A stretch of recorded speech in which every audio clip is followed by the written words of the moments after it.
There's so much talk this week about the trenches. What's going to happen at the line of scrimmage? And everyone's been talking about that defensive line of the Eagles, but mostly that offensive line of the Eagles. And Chris Jones, Frank Clark on the defensive side for the Chiefs. I'm interested to see how they react to that. Right before halftime, they have a drive. They don't do very well in the drive. Patrick Mahomes gets hurt, right? Momentum goes all the way to the Eagles' side. Well, the Chiefs' defense holds the Eagles to a field goal there. Great defensive stand by the Chiefs. They come out of halftime, and then what happens? Mahomes gets going. They score on every possession in the second half, exactly what they needed on offense. But to kickstart that, the defense really had to do it before the half. The offense did it after the half. Complimentary football to a T by the Chiefs to get another Super Bowl. So let's toss it out to the desert for fan predictions. Paul, I know you probably got a good arm, but I think you're about 1,250 feet or miles, I should say, too short, because I don't see anything in the sky other than maybe that blimp that they're going to use during the Super Bowl. We have made it to Glendale State Farm Stadium, the home of Super Bowl 57. I really hope somebody in there is right, because we talked to a ton of fans about what the final score is going to be, and you just heard a ton of them there.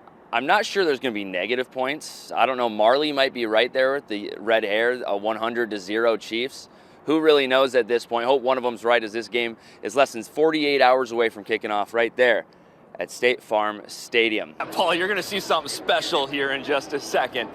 Fans from all over the United States and really the world have traveled here to Arizona to just celebrate the end of the football season and the Super Bowl this upcoming weekend. A lot of those fans, Chiefs fans from all over the country, and they're getting ready, but before the big game, they got some fun to have. And there's lots to do here at the Fan Experience, so let's check out some games. Let's start to see how the old arm feels today.